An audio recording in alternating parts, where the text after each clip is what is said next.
Eris Young is an author who, while a Los Angeles area native, is currently living in Glasgow, Scotland. Edinburgh. Pardon? Edinburgh. Edinburgh. Oh, living in Edinburgh, where they moved for the better weather. And Eris, I want to call you Erin because now I want to make you Irish. Eris is going to talk about mainly her new book, which is called Ace Voices, but I have an eerie feeling we'll get a little context with their previous book called They, Them, There. Please welcome Eris Young.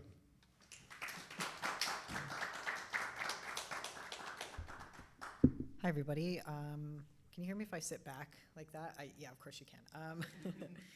So I'm Eris. I'm a writer, obviously. I'm just here to really talk about my new book today. I'm just kind of going to be rambling on about the asexual community and queer stuff in general. So I've written 2 books. My first one is called They, Them, There. And that's about like the sort of non-binary and genderqueer community.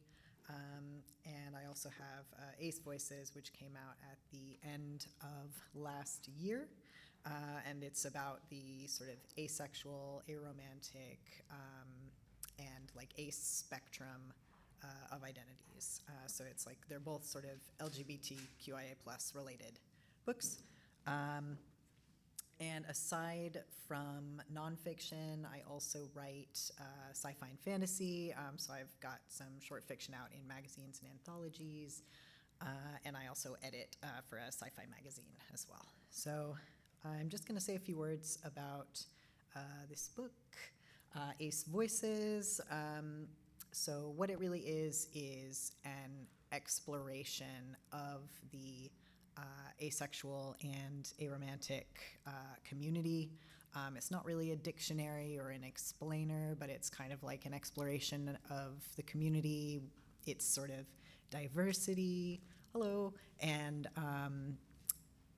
just sort of what are our experiences like right now? What does it mean to kind of be ace?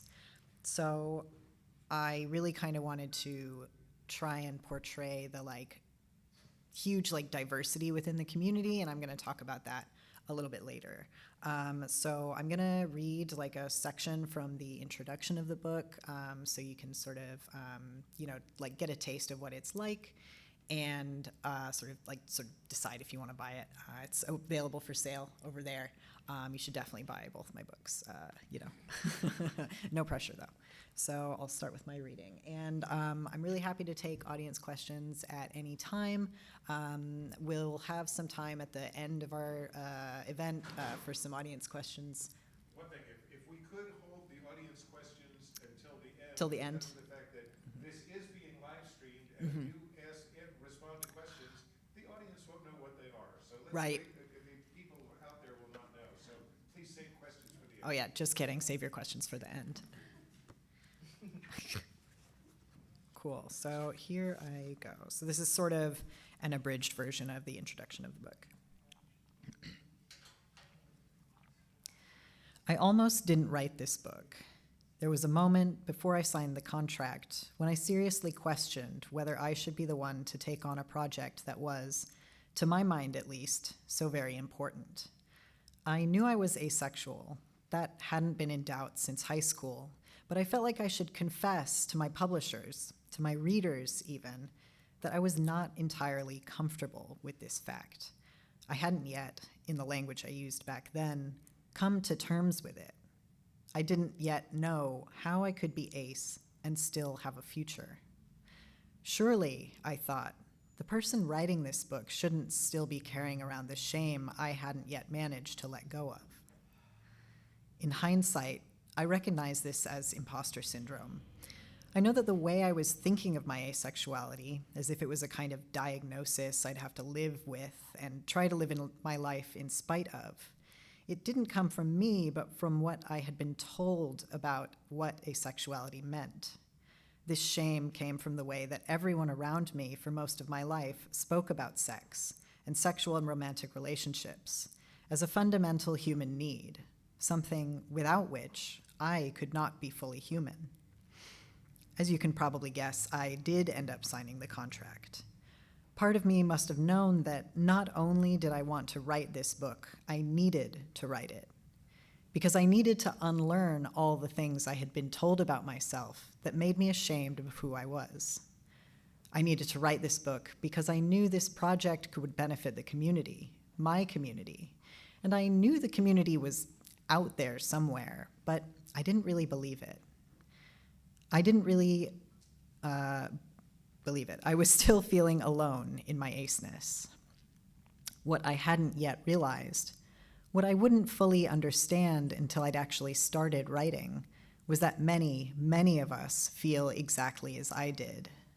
In that sense, my insecurity itself made me a good fit to write the book because it united me with countless others who were like me and felt the same.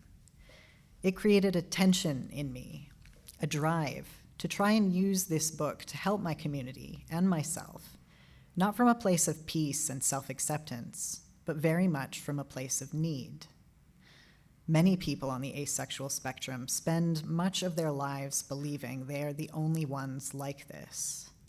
We come to think of ourselves as abnormal, sick, broken, or missing something. We are told that there is no way to be as we are and still be happy, and therefore we need to be fixed. Lots of us don't get the chance I got and spend their whole lives thinking this. Thinking that in order to have a place in society, in order to be deserving of love, we have to change ourselves, sometimes painfully. But what's become clear to me while I've written this book, reading and listening to the experiences of people like me, is that none of this is our fault. There's nothing about being asexual, aromantic, Demi, or gray ace that is inherently bad, wrong, sick, or broken. And I want to take pains to tell anyone reading this who has felt broken or ashamed or alone because of who they are, there is nothing wrong with you. And though you may feel alone, you are not. Instead, we're marginalized not because there's anything wrong with us, though many of us do have needs that differ from accepted norms, but because the very fact of our existence questions the legitimacy of established structures, from capitalism, monogamy, and the nuclear family to white supremacy and heteropatriarchy. Happy, aro-ace women with no interest in settling down and having kids give the lie to the lesson young girls are taught, that they should seek fulfillment in aspirations of a husband and family. Committed, loving relationships that don't involve reproductive sex, be those allo same-sex relationships or ace relationships, threaten the myth that the nuclear family is the bedrock of society. My own refusal to seek out conventional sexual romantic relationships, my valuing of friendship over other kinds of love, and indeed my decision to change my appearance to better reflect my own understanding of my gender. It's all a kind of resistance to everything I'd been told about myself since birth. And just like with binary gender, it's also possible to see past politics and past evolutionary coding, past the politically motivated myths we've been told about ourselves, and to understand asexuality, aromanticism, and all that spectrum of identities for what they really are, nothing more than different ways to be human. This is why I'm writing this book, because despite the fact that ace people are increasingly telling our stories and fighting for rights and visibility, there's still so much pressure to hide our identities. They are hidden even from ourselves. We're taught as young people to see ourselves as normatively sexual and desiring, so any step away from that norm requires disclosure. We internalize shame because no one tells us anything different is possible. I'm writing this book because I want to join the conversation, helping to change the definitions we've been given that define us as lacking, refusing, or missing out. And when you look at our actual experiences, the picture becomes more complicated. Indeed, many of the ace people who shared their stories with me said they do have sex. Many even enjoy it. Many of the aromantic people I spoke to still enjoyed the trappings of romance, even if they didn't feel romantically attracted to others. And in the end, sex and romance are just not the only important things to fill a life with. It seems to me that rather than missing out on anything, ace, aro, demi, and gray ace people are finding new ways to love, new and alternative relationships that suit our needs, new ways to live our lives. Even the most common definition of asexuality, a simple lack of sexual attraction, is not how many of the people I spoke to define it for themselves. And so I no longer want to start every discussion around our identities from a place of lack. Instead, I want to add my voice to the voices of the aspect activists, writers, researchers, and artists who are exploring positive, radically different ways of thinking about ourselves and our communities. I hope that by writing this book, I can help take the perception of loneliness that clings to our community and replace it with a sense of celebration, togetherness, connection, and family feeling. I want to bring together a volume, in every sense of the word, of aspec voices to challenge the idea that we are so few and far between as to be unworthy of notice. The chance that someone reading this book might encounter something that resonates with them, that offers them space and language for self-acceptance, is reason enough to write. Since beginning this book, I've begun, probably self-indulgently, to think of aspec people like stars scattered across the night sky. Each one of us is brilliant, interesting, and unique, and though it may seem like any of us is alone in the vacuum of space, the longer you look, the more of us you realize there are. And while we might be separated by physical distance, we're certainly not alone. So that was my introduction. Thank you. And now I've got my note cards. So that kind of gives you a flavor of what the book is. And I think it also goes some way to explaining kind of why I wrote it and, sort of what my motivations were. And something that I have a note here that says, put your glasses back on, so I'm going to do that. So when I was writing this book, I really found that I was really deeply, kind of personally involved with my subject matter. And I know anyone who writes nonfiction is probably going to experience this. But for me, I found that, compared to my first book, They, Them, There, for some reason, for reasons that I'll go into in a moment, I was just sort of very deeply personally invested in what I was writing about. And I think this is a strength of the book. I think it really makes the book a lot stronger than it might have been. And, that it adds this sort of emotional thread to it that I hope makes it, more of an engaging read than it might have been otherwise.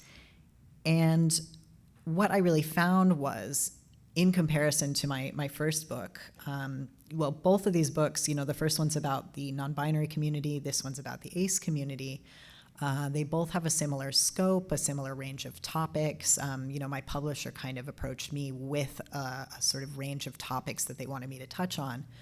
But compared to my first book, for this one, I really found that writing it was it was personally transformative for me. It really changed my life writing this book. And I'm just continually grateful for having had the opportunity to write it. And I think part of the reason for this is, the different ways that I've engaged with these two communities, the sort of non-binary trans community and the ace community, and where I was at as a person when I was writing the two books. When I wrote They, Them, There, I had already transitioned. My transition was already underway. I was already sort of deeply involved with the trans and non-binary community. And, when I came out as non-binary, I was really lucky. I was at UCLA, represent. I was surrounded by other trans people, other queer people, and they were all encouraging me and supporting me to explore and really celebrate that part of myself. So I was never in any doubt. I was I know I'm trans, I know I'm non-binary, and I know that that's okay. Whereas when I was writing Ace Voices, up until that point in my life, no one had ever really told me that it was okay to be asexual. No one had ever really told me that, that part of me was something that I, didn't need to fix. So it meant that when I was writing the book, I was really accessing the asexual community for the first time in my life. It was the first time in my life that I had ever really had the opportunity to speak to people who shared that experience with me. And that means that it really changed my life. It changed the way I thought about my own sexuality. And it sort of gave me this, I was able to, really sort of change the way I thought about myself as a person. And that sort of really made it transformative, and I think that infuses the book, or I hope it does. It certainly did infuse the writing process for me. And the other kind of big difference between the first book and the second book for me is, it has to do with where I was at as a writer, not just as a person when I was writing.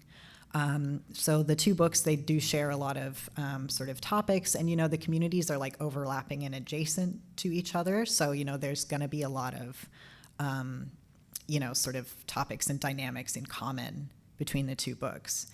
But I found that with Ace Voices, a lot of the stuff that I was talking about, the sort of political analysis, exploring the power structures that we all sort of live in. A lot of the stuff that ended up being sort of peripheral to the book in for They, Them, There ended up, being a lot more central to Ace Voices because I was more sort of conversant with all.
Okay, so if there's nothing wrong with being ace, then why are we marginalized?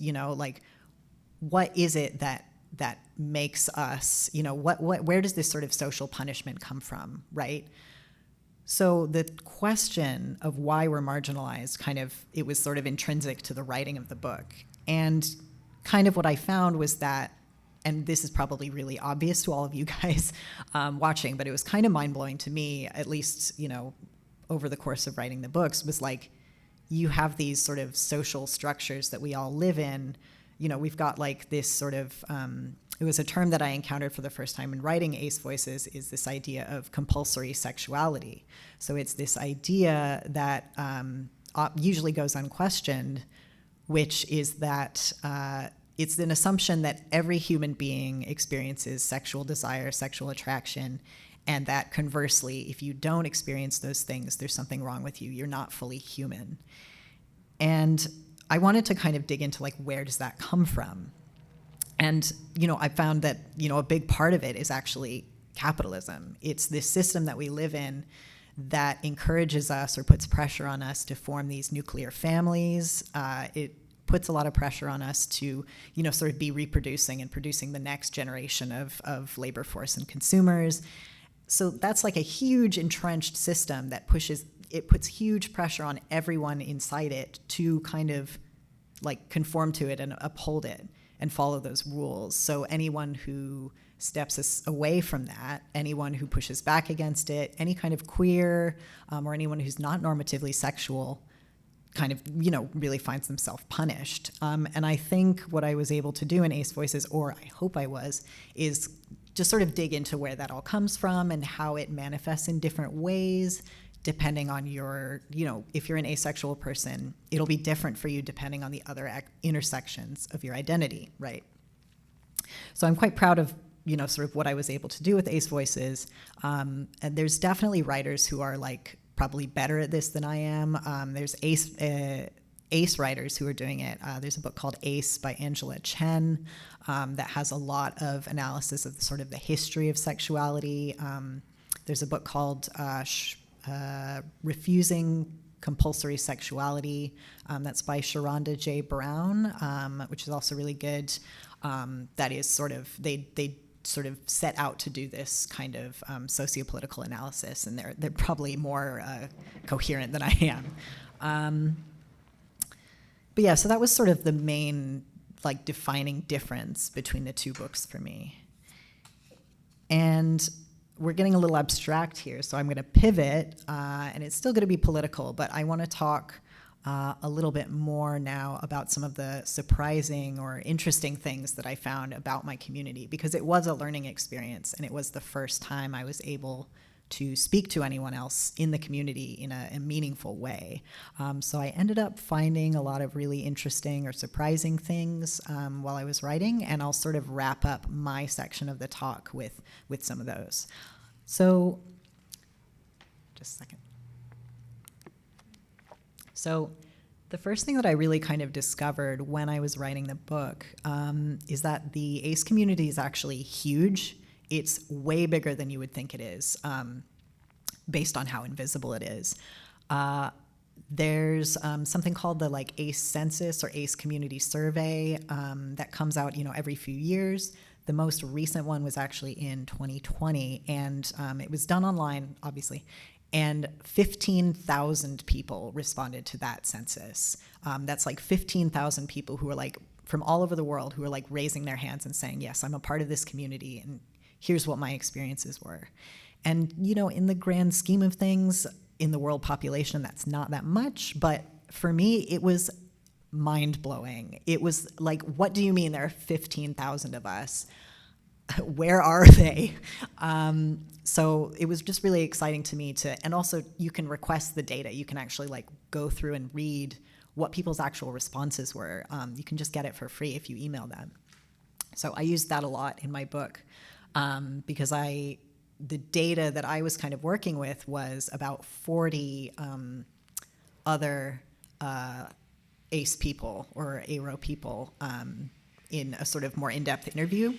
But they had 15,000 people talking about their experiences. And sort of the other side of that is that it's a hugely diverse community. And I think when I say the word asexual, we all kind of probably have an idea in our heads of what an ace person looks like.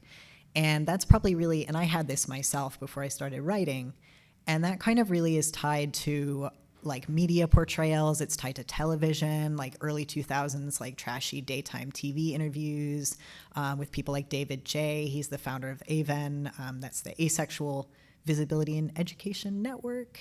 Yeah, and like people like David J. were able to be visibly ace, sort of young, well-groomed, almost always white men. And those are the only people who were really in a position to be visibly asexual. And I just guess sort of you would call them like gold star aces within the community. But the reality is a lot more complex. I mean, the people that, even just the 40 people I spoke to in depth to write this book, they contacted me from places like, Poland, France, obviously the US and the UK, Hong Kong. So I was really lucky to be able to talk to people from all over the world. And anyone can be ace, anyone can be aro. There's no like one, place you need to be from or anything. It just depends on whether you have access to the community and access to the language in order to be able to self-identify that way. So that was something that was really exciting to me to see. It was like, actually, there is a place for me within this community, and, there's a place for everyone. And the sort of porous boundaries in the community and the really blurriness, we don't really section ourselves off in any kind of rigid way. It's really exciting to me.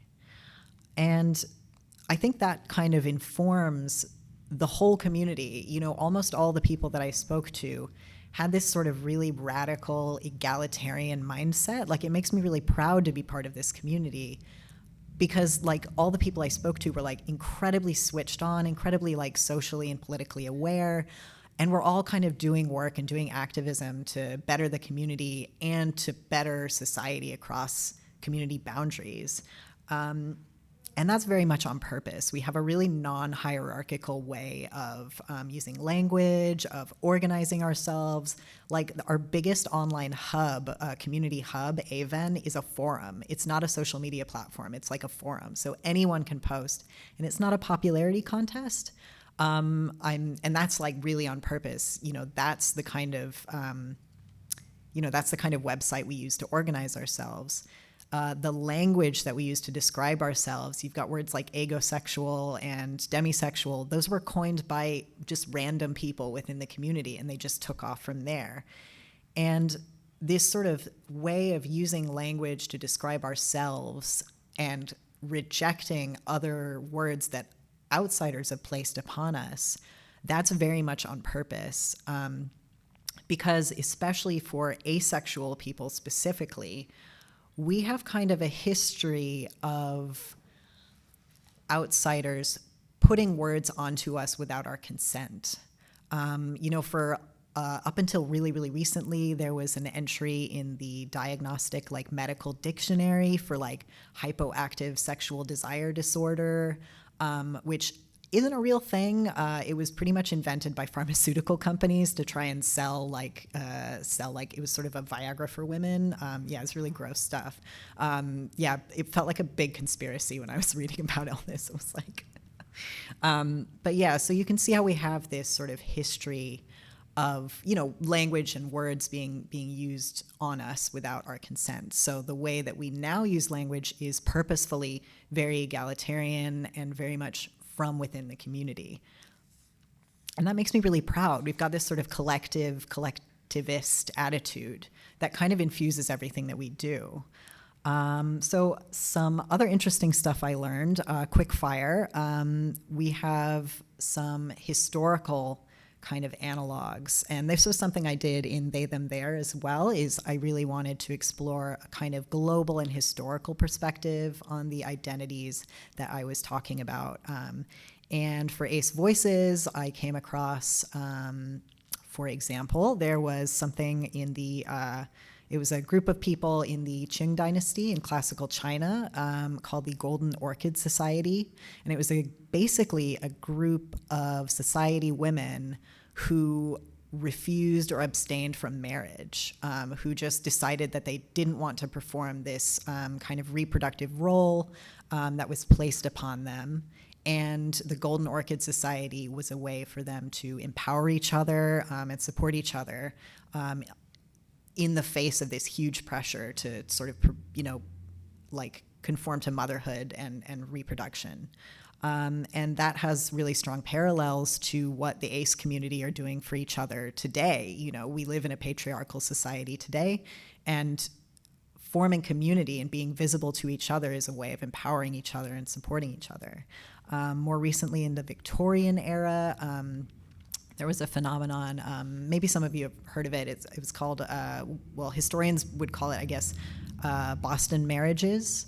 So this was a social phenomenon where Victorian women were all of a sudden now able to access universities. This was like sort of unique to kind of the East Coast, college communities, where women would find themselves stepping out for the first time ever, stepping away from the family home that they had kind of been raised into, and previously would spend their lives pretty much in the moving from one family home to another. And now for the first time, they're able to step out into the world. And these women in these like Boston marriages, you would call it, would live together during university, but even after that. And they would form a kind of alternative family unit. And I'm sure lots of these women were what we would consider today, to be like allosexual, which is to say not asexual lesbians. But also I think a lot of them were probably if they were alive today, would consider themselves to be asexual or aromantic. It was just a very queer kind of alternative family structure and very radical for that. And again, that's a huge kind of parallel to how the asexual community is, forming new relationships for itself today. So that sort of leads in very nicely to my last point, which is something that I kind of encountered for the first time or started really looking at for the first time while I was writing the book, which is these kind of alternative types or alternative models of intimate relationships that a lot of people in the ACE community are embracing and exploring for themselves. So we have something called a queer platonic relationship, and the clue is in the name. So it's a very queer relationship. It's an intimate, committed partnership that queers or questions or challenges what it means to be in a relationship. So I would consider, with my partner, I mean, she's my girlfriend, but our relationship is a queer platonic one. And, there's like a strong platonic element. And, when you're in one of these relationships, you're actively negotiating and actively communicating about what the relationship looks like. What do we want from each other? What do we need? And when you kind of name your relationship this way, you can actively negotiate all parts of it. There were a lot of people in the ACE community who I met who were practicing polyamory, which, if anybody doesn't know, is just sort of an intimate, committed relationship with more than two people. And this was another way of kind of negotiating the terms of the relationship. And I really like this idea of polyamory because it's really useful to asexual and aromantic people, I think, because it sort of challenges this fundamental assumption when you get into a conventional relationship, this assumption that one other person is going to be able to give you everything you need. And I think a lot of people in these sort of conventional hetero relationships, and even conventional queer relationships, well, conventional queer, that's a contradiction in terms, but can find themselves under a lot of pressure, under a lot of strain, because we are always told, we're told over and over that we have to invest everything in this one other person. And we have to expect them to be able to fulfill all of our needs. And I think that's a really difficult thing to ask of each other within relationships. So, if you're in a polyamorous relationship, you have more ability to get what you need from the people that you're intimate with. And no one in the relationship has to, give anything that they're not comfortable with giving. And I think for someone who's asexual or aromantic, that can, that's incredibly empowering. And the final kind of relationship model that I want to talk about is something that I had never heard of before, and it's called relationship anarchy. And it kind of encompasses everything that the previous two things that I talked about encompass, which is this idea of throwing out the rule book. When you are in like an anarchic relationship, you and your partner or partners just sort of start from scratch and talk about what your needs are and what do you want from the other person and what can you give the other person. And I think that's such a healthy way of looking at relationships, and something that I think, I'm really excited for more people, both inside and outside of the community to sort of start looking into. And I think part of the reason I'm really excited to be part of this community and really proud is because I think we're entering kind of, as we come into late stage capitalism, or I hope, and we see a lot of these social structures and economic structures start to crumble that we've been told to rely on. What are we going to replace it with, right? And I'm really sort of hopeful and excited about the idea that my community is on the forefront of this. And I think as a lot of things start to collapse that we thought were stable, my community is going to be in a really good position to kind of offer up alternatives and offer up new ways for us to care for each other and be intimate with each other, that maybe respond to a kind of changing social context. Yeah, and I'm just really excited and proud, and I'm so grateful to have been able to, have the opportunity to. I wouldn't have any of this. I wouldn't have learned any of this stuff without having written this book. So I'm really grateful to have been able to learn about it and explore it and share it with all of you. So thank you so much for coming.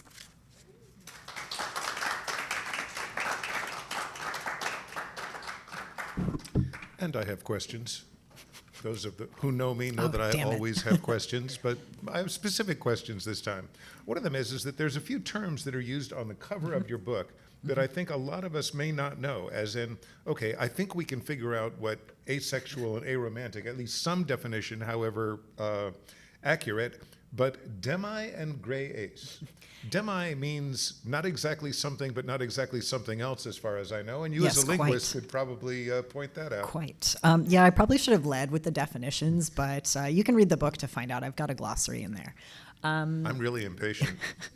So asexual and aromantic are pretty, I guess, self-explanatory. But although I think one of the things that I learned while writing the book was that the conventional definition of asexual, which is someone who does not experience sexual attraction, it actually means a lot of different things to a lot of different people. And it may be a little bit frustrating because over and over when I was writing the book, I was kind of finding this word doesn't actually mean nothing. Nothing means anything. None of these words have any definitions. Okay. Well, the very word itself, asexual, means not this. It says Yeah. what it isn't, but doesn't say what it is. Yeah, quite. Well, and I'm also asexual. That's a word that other people have put onto us, but that we've sort of reclaimed and embraced. But yeah, so a lot of the people that I spoke to who were asexual basically just were apathetic about sex. The definition that really seemed to come across to me was basically we just don't structure our lives around this type of relationship. We structure our lives around other types of relationship. And same with aromantic. Demi is defined generally as someone who doesn't experience sexual attraction for someone, or who won't be sexually attracted to someone until they have a very deep and close emotional bond with that person. So this is generally somebody who wouldn't be interested in one-night stands or casual sex. And I've met loads of people who considered themselves to be straight, or didn't sort of consider themselves to be queer at all until they encountered this concept of demisexual. And, it is a marginalized sexuality, I think, in today's, in this day and age. Not being willing to have casual sex can be marginalized in certain contexts. Definitely caveats to that statement. But yeah, so that's what Demi is. Generally speaking, though, of course, it means different things to different people. Gray asexual or gray aromantic is a little bit more nebulous. It is just sort of an inconsistency in experiencing a certain type of attraction. It's I might be this. It sort of leaves a little bit more wiggle room for sometimes I've fallen in love once or twice before, but I don't know why. And other people who I thought were perfect matches, or who I and it's just I'm just not sure why or when or at what point it will happen. So. See, Wishy-washy. I would say that Sorry. just about everybody at some point in their lives is in that, I'm not sure if and when this will happen. I think everybody knows that feeling from some point in their lives. Maybe those people who are in a committed relationship now know, okay, I've got this down, I've figured out how this works. But I think we all go through that, and maybe for some people it's never resolved, and for some people it's resolved, unfortunately, because they get into a relationship that they shouldn't be in and then can't figure out how to get out of it. Yeah. And I think one of the things that I realized while I was writing was that, all these words that we have, this is us putting words to things that loads of people experience, and offering up a community for people who want it or who think they need it, or who could benefit for it. But I think the boundary between ace and allo, which is to say not ace, it's very blurry. it's not a closed community at all. And I think a lot of our experiences speak to the experiences of pretty much everyone. And I'm going to cheat here and bring up a conversation that we had over lunch beforehand, which is that you mentioned over lunch that when you first were considering the nature of ACE, you were considering it as, okay, well, you have, this is on a line of sexuality that has sort of an extreme at one end, extreme heterosexuality, bisexuality, a variety of other things. Then you realized we're not talking about something that's exactly, you're not zero on that scale, you're somewhere else. Or how would you put that? Well, yeah, and I think my thinking about this actually changes quite a bit. And I've gone through, how do I sort of conceptualize this mentally? I actually, for binary gender, or for gender in my first book, let me see if I can find it. I've got diagrams where I sort of drew little pictures of is gender for you, is it this, or is it a light switch, M or F? Is it like a straight line or a squiggly line or a cloud? And it's very much a similar thing for asexuality. I just don't know. It's very, is it a spectrum? Is it a point on a spectrum? Is it a point beside a spectrum? Is it like a two-dimensional plane? How many axes are there? It's very difficult to kind of encompass. And I think part of what I wanted to do in the book is also continually question, when I would come up with a model, I'd be like, oh, but is this really, but there's a caveat, but this person's experience doesn't match that. And just sort of allow for blurriness and allow for ambiguity and uncertainty, which may make for a frustrating reading experience. I hope it doesn't, but...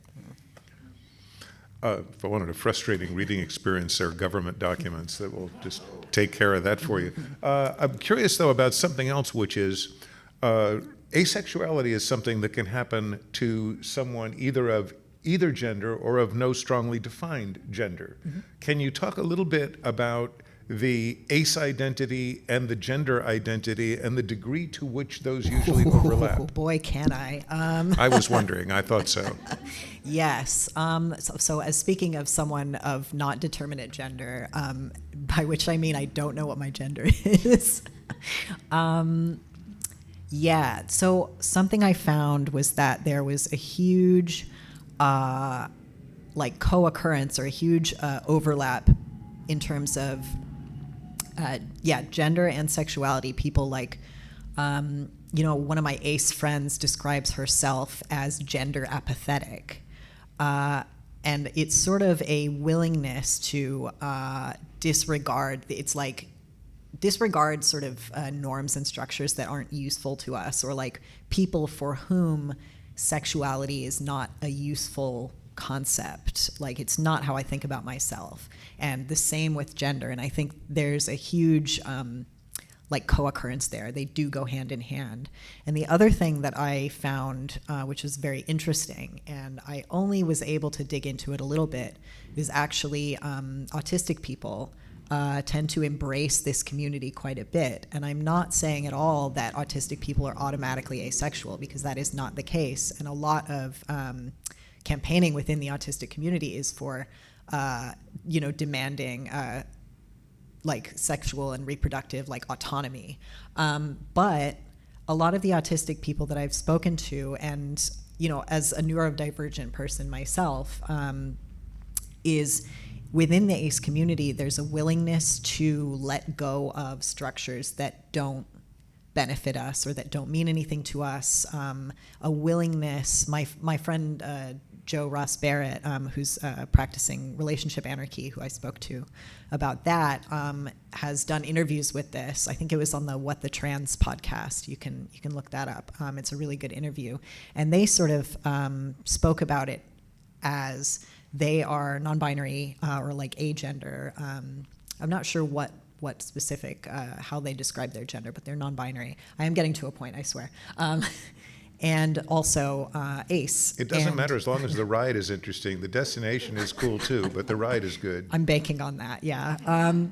So they really described basically the way they put it, as far as I can recall, is that they were like, their autism or their being autistic empowered them to be able to, or to be more comfortable with letting go of gender and letting go of sexuality, because it didn't do anything for them. So in that way, like, yeah, it sort of is all tied up in together. Obviously not for everyone, but they're really closely intertwined there. And it has something to do with sort of these social structures that we find imposed upon ourselves. But I'm not really sure what the answer is. Something that I was considering is that we were talking about social norms, and you're speaking of this as a patriarchal society. And first of all, while there is an element of patriarchy in our society, and as someone, as you didn't mention, with 2 degrees in linguistics, that there is a kind of a set of assumptions that are embedded in the English language having to do with nature of family, nature of relationships, etc. But English is an absolutely wild anarchy compared to some other languages in which not only every one, but everything is gendered, like German, for instance, and in which you have hierarchies between genders, between ages.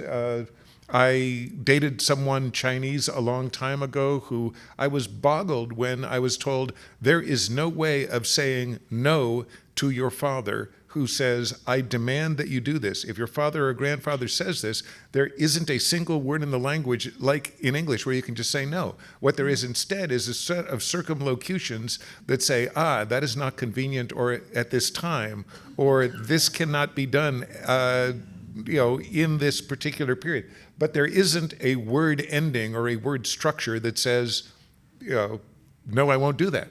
And the same is true in a variety of relationships between the genders, where there's that assumed hierarchy. So English seems like it would be if you're an English speaker, it would be comparatively easy to open your mind to other ways of doing things, as opposed to someone who's in a very structured or gendered language. So I wonder if you have talked with people who speak other languages, and you, as a linguist, have you ever run across things about how language directs ideas of gender and romance? Yeah, well, I mean, we've got this whole linguistic relativity thing that's like been a raging like question in the discipline. Like, how much does the language you speak kind of affect, how you think about things, or what you're capable of thinking of, which is the sort of strong form, which has been disproved pretty much. But it definitely shapes it. But what I've found, at least with gender, and I've got chapters in both of these books, especially They Them There. I talk about, I almost knocked my water over. I talk about sort of different ways that different languages do gender in terms of pronouns and in terms of like putting gender onto another person. Do I identify my own gender? Like in Japanese, I'll use a different first-person pronoun associated with different genders and different registers. Or, like in Spanish, like someone would then be putting a gender onto me. But one of the things I really found was actually that it's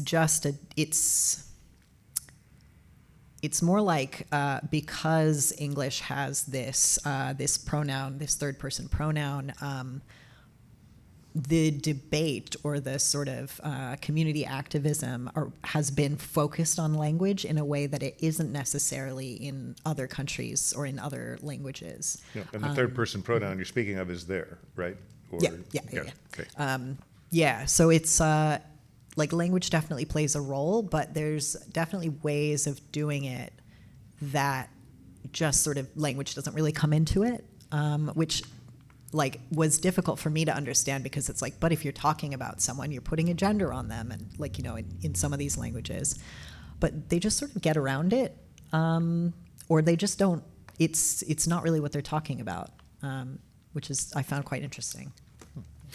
Something that I was considering as you were mentioning social models through history and through culture, and one of the ones that I was thinking of as one of the most positive social models for someone who would identify as asexual is actually the Buddhist monk, because the perfect Buddhist monk is detached from the desires of the body. And this goes so far as if you are a Buddhist monk, you are not supposed to eat any garlic or chili peppers because they inflame the passions. And this is why being a Buddhist monk is so difficult for people in Thailand and Korea, because of the fact that it's like telling them to give up food, to give up garlic and chili peppers. But the idea of the monkish tradition of disassociate yourself. You may enjoy many of the other pleasures in life, but you are not only not supposed to enjoy this, you are supposed to put that out of your life. That is not a thing for you. I mean, but we like to enjoy a spiritual stuff. side. What? But we like to enjoy stuff. But yeah, this sort of like consecrated single life thing is something that a lot of the people I actually spoke to in the book spoke about. I think most of the people I was speaking to who had considered it, a number of people I spoke to did consider this this monastic life as a potential like life path for themselves. And a lot of them, unfortunately, were coming at it from a Christian perspective and were very keenly aware. Everyone I spoke to was very keenly aware of the sort of caveat to that when it comes to a Christian context. I can't speak to a Buddhist context, but in a Christian context, we have this idea of purity culture and this sort of fundamental assumption that you are abstaining from sex because you are like, you know, you're a transcendent, you know, it's a transcendent quality, so it's not a human quality. So what it ends up doing is, even though it offers a potential life path in terms of you're not forced to have sex, or you're encouraged not to, or you're praised for not wanting it, it still takes this fundamental assumption of a lack of humanity or an otherness. It contributes to this sense of otherness of asexual people. So I think like that comes from the way that Christianity is kind of structured. I mean, I can't really speak to it, but this is what the people I spoke to said. So it's quite a complex issue because like definitely I like the idea of the monastic life, you know, just sort of You're a doing scholar. my thing, but, You'd like to have a scriptorium with a raven living in the corner. And everyone would leave me alone. It would be, But when you put it into its sort of social context, it becomes very complex. And I think a lot of us are struggling to navigate that.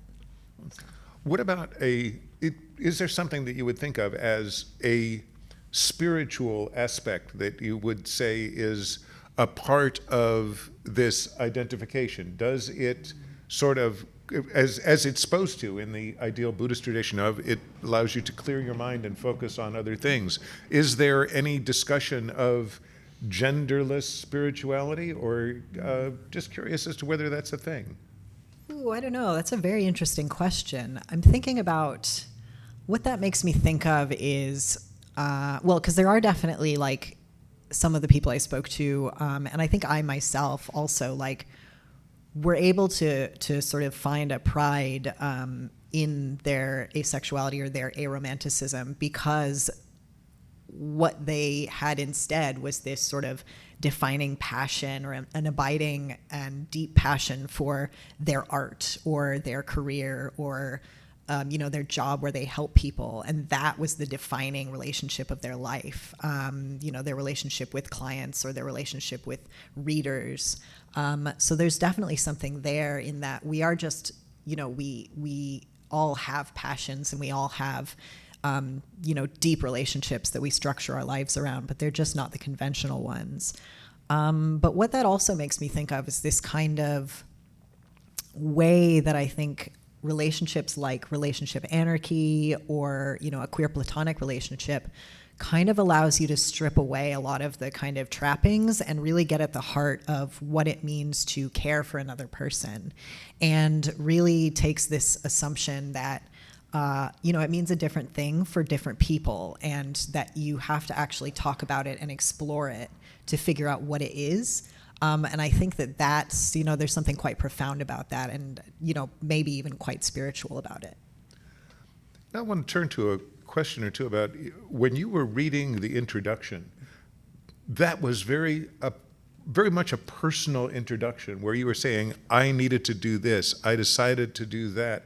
And I wanted to just ask was it easy to be doing this kind of soul-bearing thing? Is that something that was difficult No. for you by nature?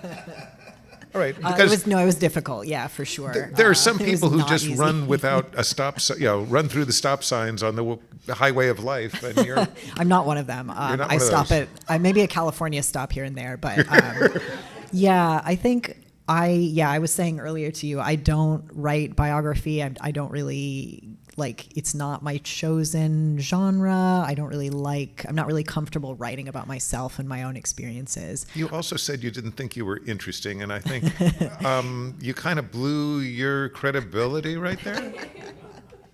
Oh, well, yeah, sorry. Yeah, so it was definitely I knew I needed to do it, and I think it makes the book a better book. And also, I talk a lot in the book about sort of academic distance, or the researcher or the writer's distance from their subject matter, which I think can lead to, if you're uncritically engaging with subject matter and not looking at your own positionality, I guess you'd call it, it can be quite damaging. It can lead to harm. And I was like this with my subject matter, obviously, but it's also a research-based book. So I kind of had to balance my own personal anecdotes and then sort of, put the brakes on each time and be like, but this other person had a different experience. And I think that makes the book a lot stronger, is this balance between my own experiences and then this very clear statement that I don't speak for my whole community and no one person can speak for the whole community. And it also took the pressure off me, so I didn't have to be bearing my soul every other page. Mm-hmm. And as the good researcher you are, you mentioned some other books on the topic, and I'd venture to say I had never heard of any of them, and I don't know. They're all very new, actually. Right. Yeah. So, can you tell us a little bit, since both giving props to the other authors and saying why your book is the one that is right for people of this type of readership? Mm-hmm. Tell us a story. Yeah, so I'm actually quite excited because my book definitely has a place among a whole range of books that are looking at similar topics but from different angles that are coming out just in the last few years. Ace by Angela Chen, I mentioned. The book actually has a whole kind of bibliography and a reading list at the back. Ace, that one was one of the first ones that would come out in this sort of clump of books that are all being released right now. And Angela kind of approaches it, as a queer woman of color, actually I'm not sure how she identifies her sexuality other than asexual. But yeah, so she comes at it from the perspective of a woman of color, which is a totally different experience of asexuality from what I have. Sharonda J. Brown, Refusing Compulsory Sexuality. Her book is a little bit more, maybe more theoretical and a little bit more research-based. And there are other books, let's see. So my publisher, Jessica Kingsley, actually, I'm big ups to them. They've got a whole catalog that's about gender and sexuality, and they're publishing loads of Ace books this year. There's a book called I Am Ace by Cody Daigle Oriens. These are all in the back of the book, and maybe we can put some links maybe on the website or something. And I'll put them on my social media. I mean, as a general thing, would you say are those books in general more academic, where yours is for a popular readership? Who's your readership? Yeah, so I think my readership is people who are, maybe in the community. So I definitely wrote this book first and foremost for people inside the community, or who think that they might be, or who are questioning it. I think for the first book, They, Them, There, I wanted it to be as useful to allies as to people within the community. But because of the history of asexuality and the history of asexual people, I wanted this new book to be first and foremost for us. But also, there's not that many, there's 15,000 of us, so, I got to get my royalties checked. So I think it is accessible enough to be of use to people, if you are just curious about sexuality and this sort of term that maybe you've not heard of before. So an interested layperson, I would suppose, I'm not an academic, and I don't think it's an academic book. And a lot of the reviews that I've heard from people like on social media and anecdotally have said that it is a pretty good balance of like research and accessibility. It's definitely not an academic title. Okay. Well, I think let's go to questions from the audience, and I'm going to ask you so that we get the questions in the mic so that people who are out there in live stream land can hear them. I'll ask people to ask their questions, and I'll say them again into the mic. Anyone with a question? Yes. I was wondering, like, since I am also non-binary and ace and represent, when I conceptualize my gender and use third-person pronouns, I think of it as like this is who I am, and then when I think of being on the ace spectrum, it's this is how I relate to other people. So as you're writing your books, what was your experience with? Pardon me for just a second, because I'm not going to try to. I'm going to. No. That's a cool question. I'm going to just ask you to come over here and ask it, because there's no way I could do that again. You're like, wait, just one more time. So as a non-binary and asexual person, I conceptualize gender as like this is who I am, and my sexuality as this is how I relate to other people, especially as it blends with being bipan. I was wondering, as you were writing your individual books, how is that differentiation with you, whether like your own identity and how you went about writing these books? Yeah, it definitely like kind of changed over the course of writing, with Ace Voices, especially like how I thought about my own sexuality, like came into like it like crystallized around writing this book, because, you know, I was like learning about it all for the first time. And I think that that's definitely, that's kind of at the heart of it, right? This like, this sense of self with your gender, and then this sense of relationality when it comes to sexuality. And I think like I might not have a very useful answer, because this book, I mean, I learned a lot while I was writing it, but it also kind of broke me. And now I don't know what anything is. Like, I don't know what my gender is. I don't know what my sexuality is. And I'm like, and I don't want to know. And that's fine. So that's maybe not a useful answer for anyone. But it's all very unresolved on purpose. And that's my answer. It's a fascinating answer. What do you mean it's not a useful answer? I think, you know, would you say then that sort of part of the mission of the rest of your life is going to be answering that question or refining that answer? No.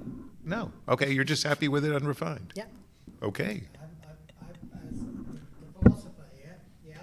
All right, there's a microphone up Philosopher's here. stamp of approval. I'm just giving up on the whole idea of repeating the questions, because I just especially wanted from to you, say- it'll be 114 words. Oh. What? Right. Okay, so in my head, there is the wreckage of a set of categories. It's like I had a library, index cards, cardboard boxes, and then some big all fluffy on dogs fire came now. in and ripped them to shreds and told them over, and I can't negotiate it. I tried to talk to you about my mind expanding about ideas of gender, and I said 3 words, and it's like, well, that's wrong. Sorry. But it was wrong. So correcting me when I'm wrong. I is mean, good- maybe, good- I don't know. Like, is it wrong, or is it?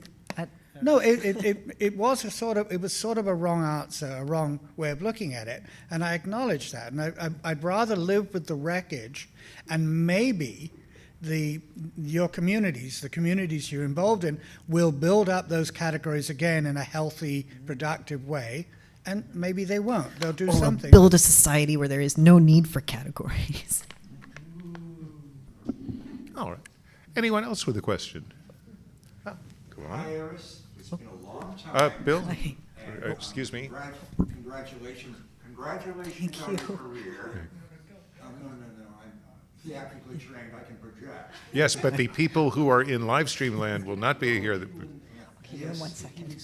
That is what this is about. Do it your way. It's your gallery. And this is your stage. You shall do it your way. Welcome.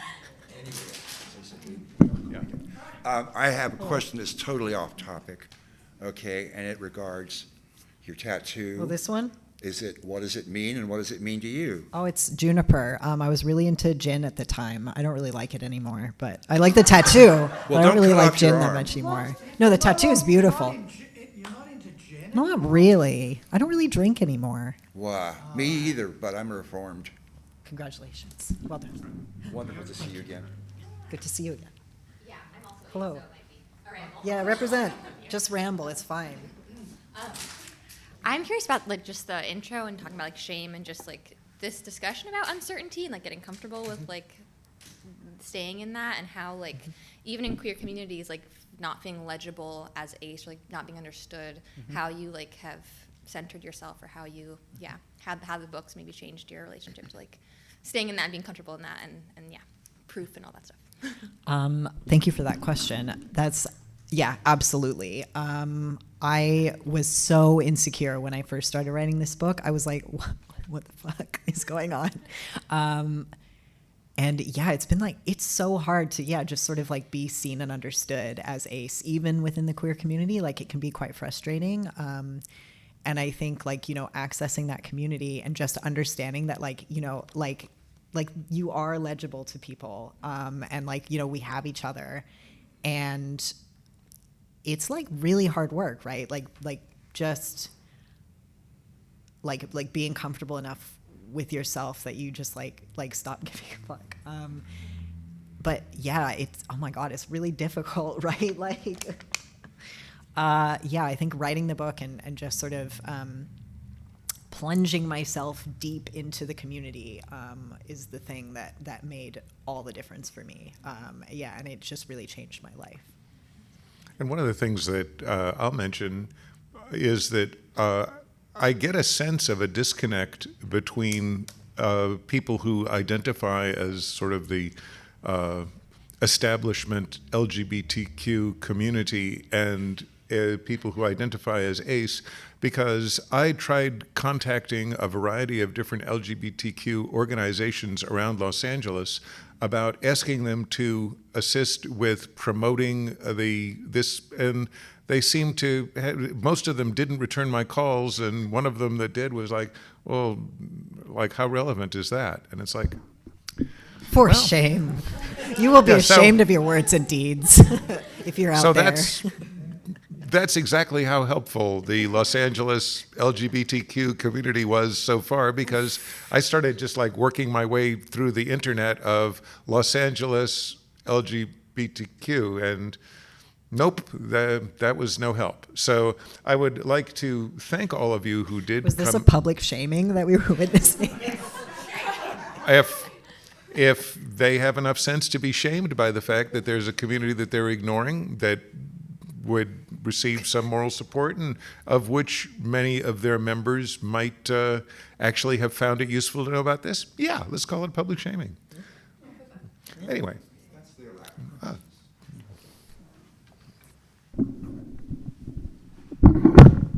Yeah, I'm just going to do this since I'm enough taller. Clueless ally here. Welcome.